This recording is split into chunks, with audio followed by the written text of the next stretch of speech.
Nobody, man. No one's going to listen to me. See this mentality that I'm a nobody, that I'm a nothing?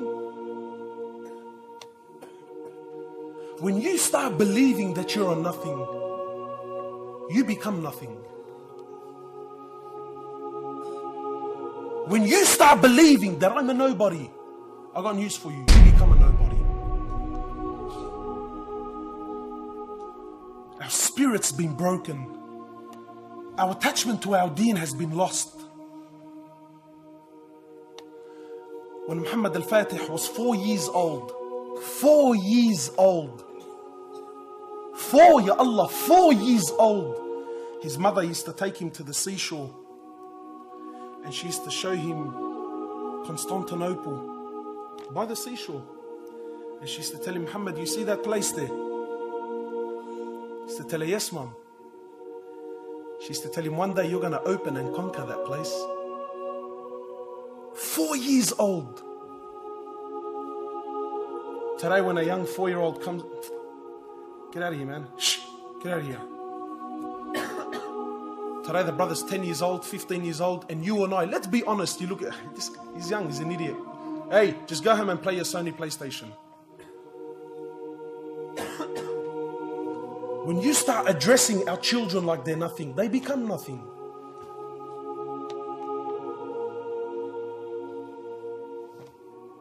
Whose fault's this? What government is telling you to speak to your child like he's an idiot? Which system ever put a gun to your head and said you to speak down at your wife and speak down at your children? Wallahi, my brothers, we need to wake up. The solution to all of your problems. There was a time in the history of the Muslims, a great time, the time of the Ottoman Empire, a great empire that made the world shake. 600 or 700 years strong, one leader after another. One of the leaders, one of the caliphs, one of the kings,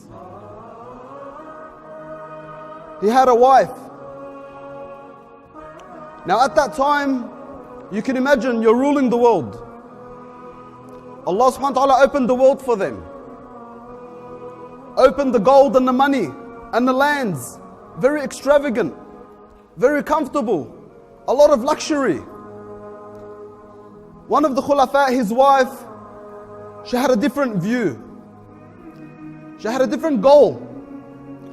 She was looking in a different direction, other than this whole luxury that they used to live in, quite similar to what we live in today. So what she used to do, they had a little son, young boy. She used to take him to the edge of the sea. And she would say to him, see that land over there? So on the other side, you could see a land. There was a city, not controlled by the Muslims. And she would say to her son, see that land over there? What is that? Young boy, maybe 7, 8 years old. He said to her, oh, mother, that's a great city. A great city. She said, yes. A great city that you will conquer for the sake of Allah one day. She set the path for him. She done it again and again. She used to take him after Fajr. Many, many times, time after time. And she used to tell him the same thing. A great city that you will conquer for the sake of Allah one day. This young boy whose name was Muhammad is known to us today as Muhammad Al-Faatih. And this city is current day Istanbul, or Constantinople as they used to know it. Muhammad Al-Faatih. The word Al-Faatih means the conqueror. Why do we refer to him as Muhammad the conqueror? Because he achieved the goal that his mother set for him. Young boy growing up, he was directed. He was directed on where he was going to go as he was growing up. And then he finds himself in a situation when he was 19 years old, his father passed away. Now this was very unexpected. I mean, young boy,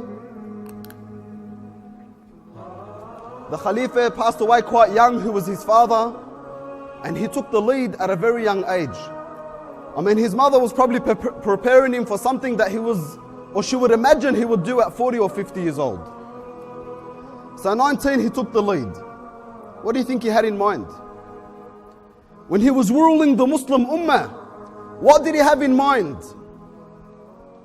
Did his mother tell him, you're going to have this many castles and this many wives and slaves, which they could have back then, no problem. They could afford it. It was within the boundaries of halal. When he was 19 years old, what was in his mind? That piece of land that his mother used to show him after Fajr. That piece of land his mother used to show him after Fajr. At 21 years of age, this young 21-year-old conquered Constantinople. Now this was quite amazing. It was quite amazing because this was not a normal piece of land. This was the head of the Roman Empire for over 1500 years. And it wasn't the head of the Roman Empire for over 1500 years by coincidence. It didn't just so happen that this land ended up being the head. It was organized and planned. There was sea all around it, and the way they structured it physically was that so it could not be conquered. It was like the land that can never be conquered, impossible. You can only conquer that land with aeroplanes, which they didn't even know of back then. So within 2 years, this man and his army conquered the most difficult city that you can conquer. But then there's another point. During these 2 years, what did he do? Was he leading the Ummah during that 2 years, sitting at home, doing the normal thing everyone else does? He wasn't. Because within those 2 years, he built a fortress. See what happened? The Muslims had a fortress on one side of the sea, and they needed the fortress on the other side of the sea so that they can block any ships that would potentially come in and help the Romans should he attack them. So from day one, so he conquered it 2 years later, but from day one he started working towards it. Straight away, no hesitation. Why would he work towards it from day one? He's living in luxury. He's got everything he wants. It's the goal that his mother set for him. It's the goal that his teacher, his shaykh, set for him. They said, this is what you're going to achieve. They put it in front of him, and he achieved it. And even those days, by their standards, you know, Constantinople, current day Istanbul, was a very big ticket item at those days. The Prophet ﷺ spoke about it. He said, great is the leader and the army that take Constantinople. So the Prophet, at the days of the Prophet ﷺ set the goal, and the companions tried to get it. The companions, great goal. 600-700 years later, this young boy, he achieves it. But he didn't achieve it by any coincidence. He didn't achieve it just because one day he woke up in the morning and thought, okay, what are we going to do today? Let's go do it. They lay siege to that city for 6 weeks. 6 weeks, and it was tough, it was difficult. Even times during those 6 weeks where his main generals, the people he gets advice from the most, would tell him, you know what, too difficult, let's just go. I mean, many Muslim groups before us tried, they didn't succeed, they went. Many Muslim groups, including some of the Sahaba. They tried, they didn't succeed, and they went.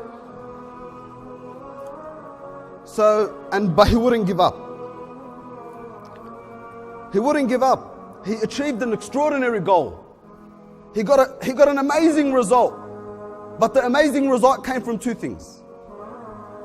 The amazing result, brothers, if you want an amazing result, you cannot do a normal action. You can't have a normal goal and achieve an amazing result. You have to have an amazing goal, extraordinary goal, extraordinary actions give you extraordinary result. A normal goal, normal actions will give you a normal result.